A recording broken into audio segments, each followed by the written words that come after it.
My name is Kimberly Palmer, and I'm from St. Vincent and the Grenadines. I am a student at York University in the Faculty of Environmental Studies, but I'm currently being enrolled so I can write my dissertation without paying big fees. I am doing my research in northern Honduras, and in regards to land grabbing, today I spoke a little bit about the ways that land grabs occur on small scale as well as large scale. Like I think sometimes maybe neoliberal land grabbing is like, oh, we think of like really big corporations that come and take massive amounts of land and resources, which is certainly the case. But these are also, in the case of Honduras, happening in a smaller fashion, whereby land that belongs to Afro-descendant and indigenous people is being taken by individuals or small groups of people who are basically allowed to do so by the state, even though it's land recognized officially as indigenous or Afro-descended land, and they're allowed to do so based on racist exclusion and racist hierarchies that still exist and underpin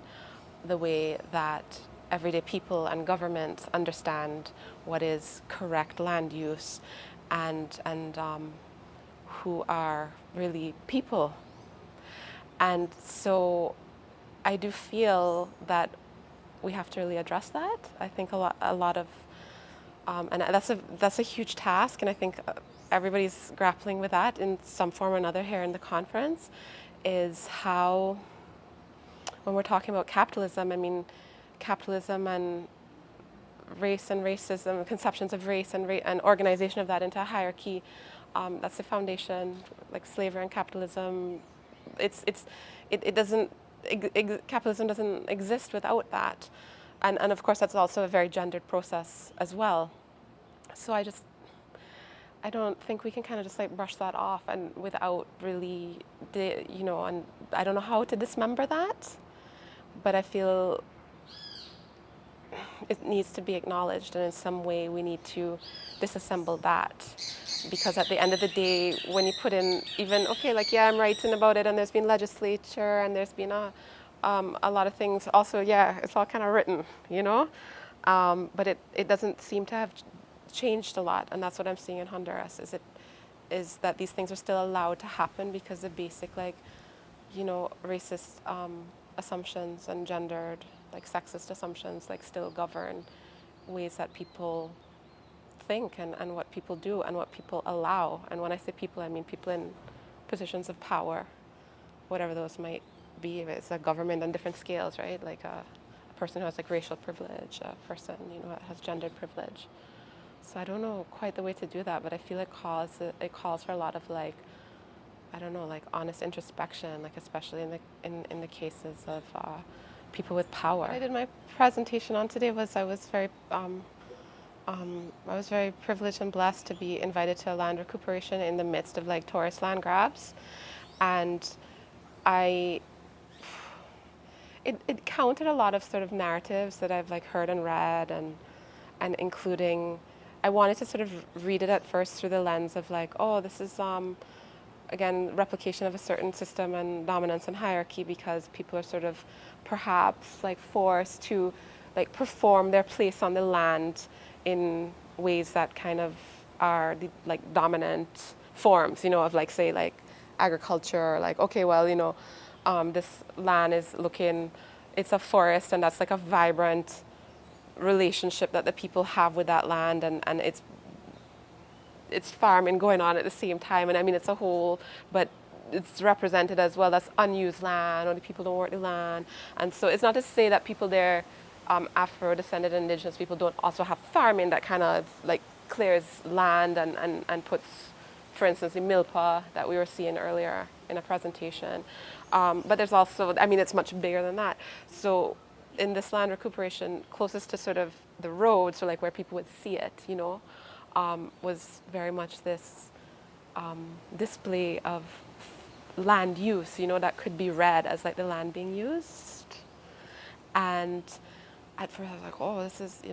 but then it was interesting to go in and see how,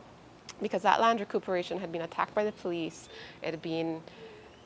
attacked in such a variety of ways that so many members had left, and people really had to to work on like how we're going to keep this going. And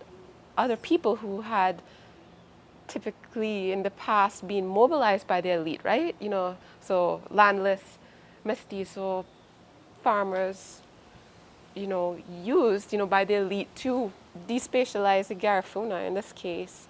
There was a movement, a joining together where there was a recognition of that, I think, and also the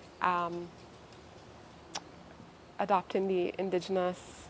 cosmovision and understanding of that, okay, that was taking place, but underpinning it was actually a recognition of of that type of land tenure and land practice, that land was not a commodity. So at the end of the day, there was an integral respect for the way of understanding the land, although there was this collusion with the kind of performance of like land use in order to navigate the system. So I think that was carefully done. It was led by the Garifuna people, right? With people saying, okay, well, we want land too. We're also marginalized, but we have maybe like privilege based on race, in a white supremacist system. And with like Europeanized like farming techniques and ideas of land usage, but we're going to, follow the lead. And I think that's very much kind of what in the conference, right? And that's what I hope like my work too, that, I'm not going to be taking up a lot of space, and that I can like that my labor can be used, like in a way to assist, and I follow instruction, But I think it's amazing that the conference has allowed, and I'm not sure exactly how, the dynamics of that. I mean, it's in like, a building, and I mean I struggle in a university of four walls, you know what I mean? Accepting that, like, what am I doing? What am I replicating, as somebody who has worked as an educator in the university and then like as a TA. But I guess just being able to also sink into the moments a bit more when things break through the walls, when actual like reality like cuts through, like a moment last night, lots of moments, where like lots of ancestors, forces of nature, the universe, great spirit, God, I mean, a lot of things are trying, and it's succeeding, to come and take, oh, what's this paper gonna, like all the layers and layers of all the cement and everything, that pushing down all of that like energy, and it breaks through, and there's like very real moments. I don't know how else to describe it. I don't feel that's really like articulate, but if you know what I'm saying.